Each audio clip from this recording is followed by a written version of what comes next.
தொடர்ந்து தமிழ்நாட்டின் பல்வேறு இடங்களில் நடைபெற்ற நிகழ்வுகளை விரைவுச் செய்திகளாக பார்க்கலாம்.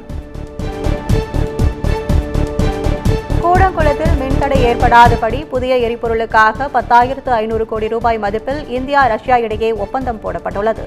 நெல்லை மாவட்டம் கூடங்குளத்தில் உள்ள அணு உலைகளில் எரிபொருளுக்காக 1/3 பங்கு எரிகோள்கள் ஆண்டுக்கு ஒருமுறை மாற்றப்படும் போது மின் உற்பத்தி 2 மாதங்களுக்கு மேல் நிறுத்தப்படும். இந்த எரிபொருளுக்கு மாற்றாக புதிய எரிபொருளை உற்பத்தி செய்யும் பணியை ரஷ்யாவின் TVEL-JSC நிறுவனம் தொடங்கியுள்ளது. இதற்காக இந்தியா ரஷ்யா இடையே 10,500 கோடி ரூபாய்க்கு ஒப்பந்தம் செய்யப்பட்டுள்ளது. இதனால் 3 ஆண்டுகளுக்கு எரிபொருள் மாற்றம் நடந்து வந்த நிலையில் இனி 2ஆக குறையும் என கூறப்பட்டுள்ளது. இதன் மூலம் 6 உலைகளும் செயல்பட தொடங்கிவிட்டால் 6,000 மெகாவாட் மின் உற்பத்தி செய்ய முடியும் எனவும் அப்போது மின் தட்டுப்பாடு முற்றிலும் இருக்காது எனவும் தெரிவிக்கப்பட்டுள்ளது. சென்னை புளியந்தோப்பில் போதை இளைஞரை கழுத்தை அறுத்து கொலை செய்த இருவரை பிடித்து போலீசார் விசாரித்து வருகின்றனர். ஸ்டீபன்சன் சாலையில் உள்ள பாழடைந்த கட்டிடத்துக்குள் சிராஜ் என்பவரை மர்ம கும்பல் ஒன்று கத்தியால் கழுத்தை அறுத்து கொலை செய்துள்ளது. எப்போதும் போதையில் சண்டையிட்டுக் கொள்ளும் சிராஜ் தனக்குத்தானே பிளேடால் வெட்டிக் கொள்வார் என்றும் கூறப்படுகிறது. பட்டப்பகலில் மக்கள் நடமாட்டம் அதிகம் உள்ள பகுதியில் சிராஜ் கொலையானது அப்பகுதியில் பரபரப்பை ஏற்படுத்தியுள்ளது.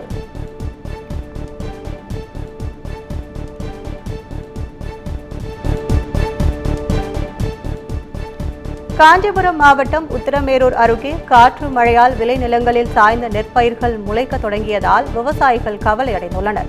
உத்திரமேரூர் ஒன்றியத்திற்குட்பட்ட வயலக்காவூர் கிராமத்தில் 300 ஏக்கர் பரப்பளவில் விவசாயிகள் சொர்ணவாரி பருவத்திற்கான நெற்பயிர் சாகுபடி செய்துள்ளனர். இந்த நிலையில் அறுவடைக்கு தயாராகி நெற்பயிர்கள் மழை மற்றும் காற்றின் காரணமாக தண்ணீரில் மூழ்கி முளைத்து வீணாகியுள்ளது. இதனால் தங்களுக்கு பெரும் நஷ்டம் ஏற்பட்டுள்ளதாக விவசாயிகள் வேதனை தெரிவித்துள்ளனர். சேதமடைந்த நெற்பயிருக்கு உரிய நிவாரணம் வழங்கவும் அப்பகுதியில் அரசு நேரடி நெல் கொள்முதல் நிலையம் திறக்கவும் விவசாயிகள் கோரிக்கை விடுத்துள்ளனர். எங்க கிராமத்துல பார்த்தோம்னா 300 ஏக்கருக்கு மேல விளைநிலம் இருக்குது. இதுல பார்த்தோம்னா ஆரம்பத்துல நாங்க பயிர் செய்யும் போது மழை இல்லாம தண்ணி பற்றாக்குறையில விவசாயம் பண்ணோம். ஆனா இன்னைக்கு அந்த நிலைமை மாறி அளவுக்கு அதிகமான மழை பெஞ்சு இப்போ பார்த்தோம்னா நாங்க வச்ச பயிர்ல பாதிக்கு மேல நீர்ல மூழ்கி போச்சு. நீர்ல முழுகுனதும் இல்லாம அது முளைச்சும் போச்சு. இப்போ இதனால பார்த்தோம்னா எங்களுக்கு போட்ட முதல்ல கூட எடுக்க முடியுமான்னு தெரியல. நிச்சயமா எடுக்க முடியாது. ஏற்கனவே இங்க விவசாயம் பண்றது எவ்வளவு பெரிய கஷ்டம்னு உங்களுக்கு தெரியும். பன்னி தொல்லை, ஆள் பற்றாக்குறை, இதை மீறி விவசாயம் பண்றோம். இப்போ பார்த்தோம்னா இந்த மழையால இந்த சொர்ணாவரியோடைய இந்த திட்டம் இந்த விவசாயம் இந்த பண்ண நிலைமைக்கு பார்த்தோம்னா ரொம்ப மோசமா இருக்குது.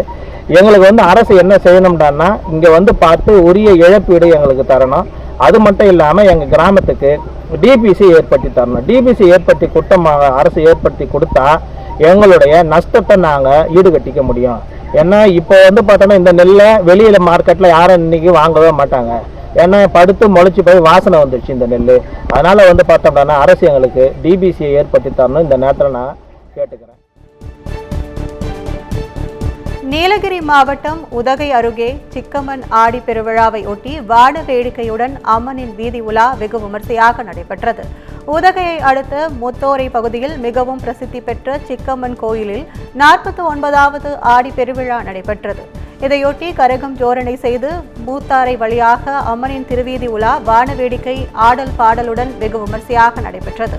இதில் திரளான பக்தர்கள் தீச்சட்டி ஏந்தியும் பால்குடம் சுமந்து வந்தும் நேர்த்திக் கடனை செலுத்தி அம்மனை தரிசித்தனர்.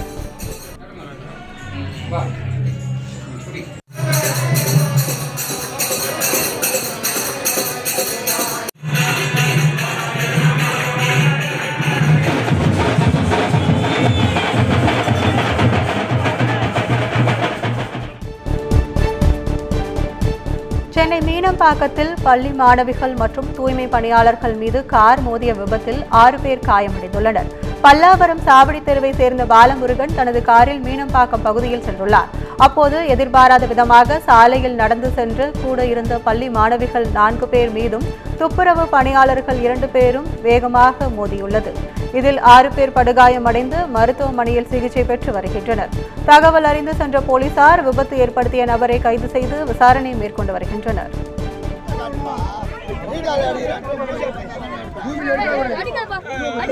அடிக்கல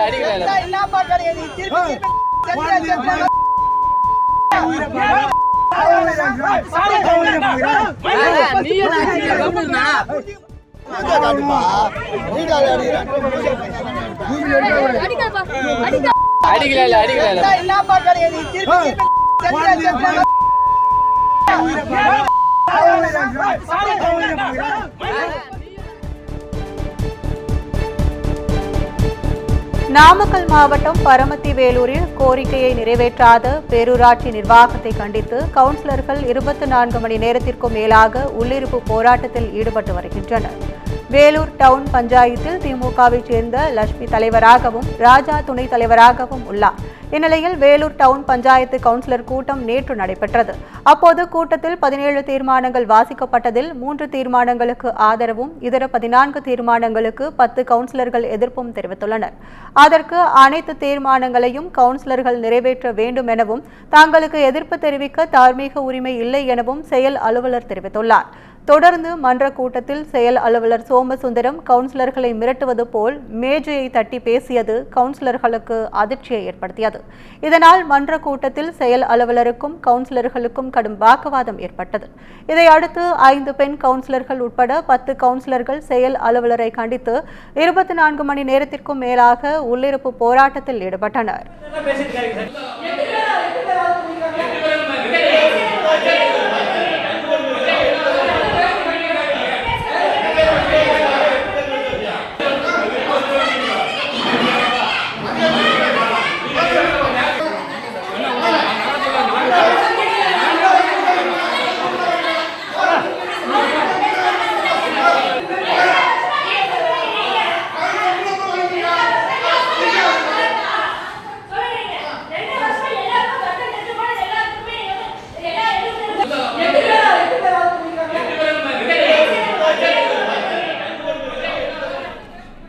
மேலும் இதன் தொடர்ச்சியாக வேலூர் சிறப்பு தேர்வுநிலை பேரூராட்சி செயல் அலுவலர் சோமசுந்தரம் மாமன்ற கூட்ட அரங்கில் உண்ணாவிரதத்தில் ஈடுபட்டுள்ளார்.